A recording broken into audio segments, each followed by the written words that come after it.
Chapter 17. Oi, Stinker. I searched around the plants and beanstalks, stepping among broken pots and bits of polytunnel. If dragons had really demolished Grimm's garden, then where were they now? In the end, that question only bothered me for about 20 seconds because of the low-flying cucumber. As I said earlier, cucumbers and dragons are not the same at all, and one thing a cucumber definitely can't do is fly. Or so I thought, except this one plummeted from the sky, almost knocking me out. I looked up just in time to see two shapes spiralling upward over Grimm's greenhouse. One of them was clutching what I guess was a bunch of carrots. Glittering sparks lit up the sky and fizzled out around them. Dragons! Flicker spotted them, and, leaving the half-chewed plant, he flew up into the air. In his excitement, his whole body pulsed with ever-changing colours, and the sparks that shot out crackled around me. He rose higher and higher, and for a heart-stopping moment I thought he would follow the others. But a little way above the treetops he turned, and flickering orange and gold he came back to me. He settled on my shoulder and wrapped his tail around my neck, and it felt like a buzz of electricity against my skin. He stayed there, watching, until the two dragons were tiny specks and then disappeared altogether. I was right, there were more dragons. But it was clear that after some initial damage, they weren't staying long in the garden, or even nearby. Not given the general absence of fires and chaos in the village. Where did they go? Where exactly did dragons live? Unfortunately, it turned out that was a question that was going to bother me for a lot longer than 20 seconds, and no cucumber was going to drop the answer on my head either. I kept looking, wondering if there were any more dragons hiding in Grimm's garden. I tried to remember how many empty dragon fruit skins I'd seen. I needed to check if there were other dragons who hadn't yet flown away. Maybe I could coax them into Grandad's garden and prevent any more damage being done to Grimm's vegetables. I made my way over to his shed. Some materials covering the window meant I couldn't see in, but I stared through the glass of the greenhouse at the tidy rows of pots, each one with a tiny shot peeking out. They certainly interested Flicker, who flew straight into the glass several times before giving up and landing in a disgruntled and slightly dazed heap on a nearby branch. They were probably Grimm's pride and joy, so it was just as well the dragons hadn't managed to get in there. And then a dreadful voice growled from the shadows. "Oi! Get your snotty nose off my glass, you vandal!" No prizes for guessing who that was. I turned and saw Grimm storming down the garden towards me, his black coat billowing out behind him. I had to admit, this didn't look good. No good at all. Me tramping through his wrecked veggie patch to stand with my nose pressed up to his greenhouse, and I knew it, so the guilty look on my face can't be helped. "Just look at my plot," Grimm snarled. "I knew you were trouble soon as I clapped my eyes on you." He looked around at the devastation. "My poor onions and aubergines," he moaned. Excuses trembled into my head, and one of them would have done, but in my panic they all got mixed up, so I ended up blurting out, "I saw a fox fly into your greenhouse with my football, so I chased it away for you." Grimm glared at me, his face turning beetroot red. Suddenly something flew through the air and landed on Grimm's feet. We both stared at it, too surprised by the aerial attack to move. And no, it wasn't a dragon. It was worse. Much worse. Seconds later the smell hit us, as the air filled with the toxic reek of rotten egg. Stink bomb. I ran as more stink bombs soared around me, and an angry Grimm spluttered through the foul stink. "What are you playing at? You stay away. You'd hear. I'll be watching you." As I jumped the little fence, I remembered the feeling of being watched and the noise of the hedge. It hadn't been the breeze or my imagination. I knew exactly what had caused it and who had thrown those stink bombs. Someone who had got stink bombs for Christmas, and it meant Grimm wasn't the only one watching me. Stinker by name, stinker by nature. I muttered as I ducked down behind the dragon fruit tree. I waited till I was sure Grim had stomped off back to his house. There was no sound or sign of Liam either, but the faint smell of rotten eggs still lingered in the air.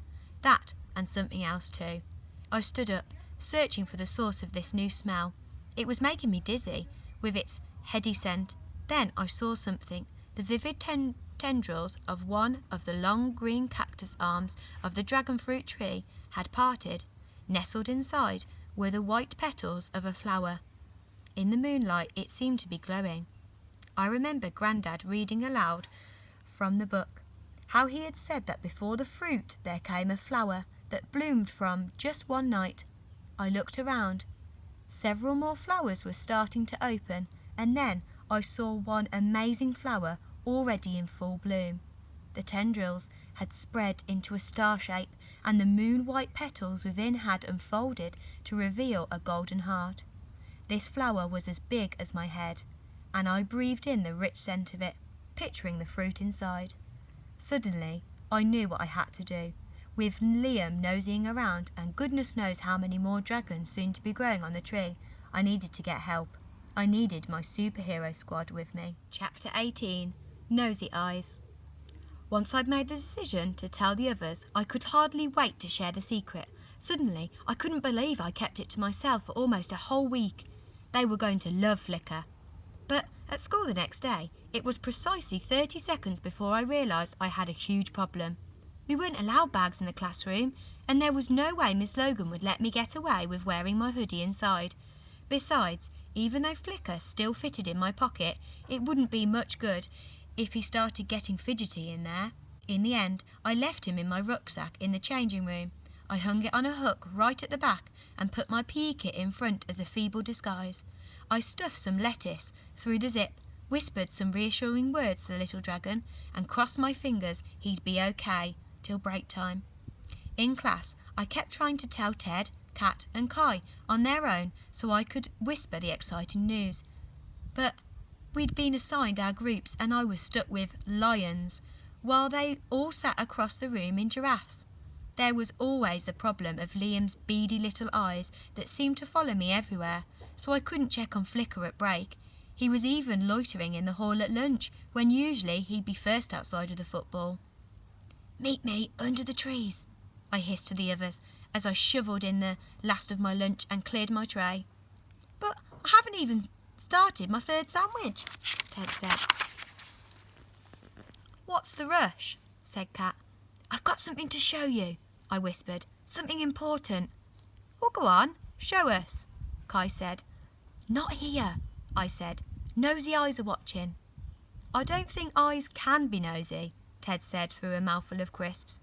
I ignored him and used some impressive eyebrow acrobatics to try to signal to where Liam was sitting. But by the look on Kat's face, I don't think it was working. "You're being weird again," Kai told me. "That's what I'm going to tell you about," I said.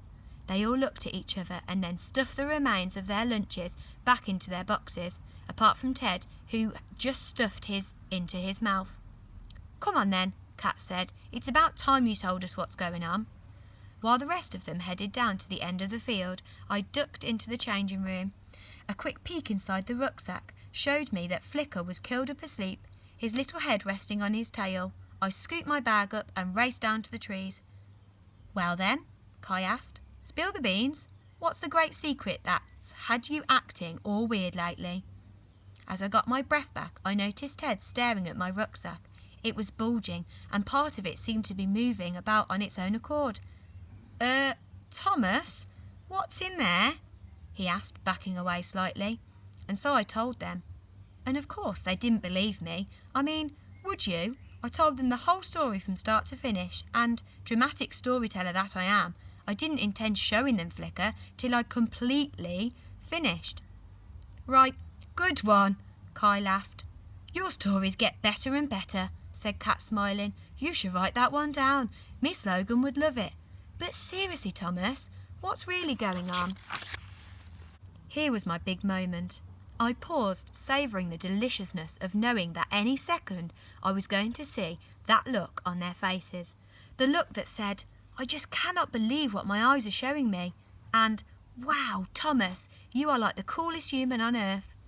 I opened my rucksack and reached in. All three of them began to lean towards me.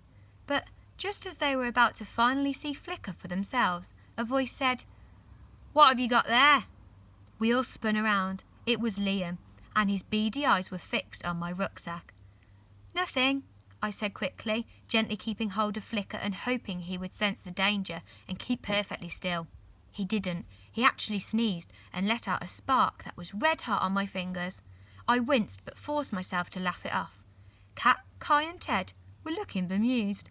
I'd have to fill them in later. I turned and hurried back across the field.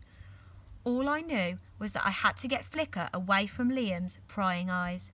But the little dragon had obviously had enough of being cooped up and was now struggling to get free. My rucksack lurched from side to side as he wriggled desperately inside. I clamped my hand over the moving bulge, trying to ignore the strange looks some of my classmates were giving me as I hurried past them.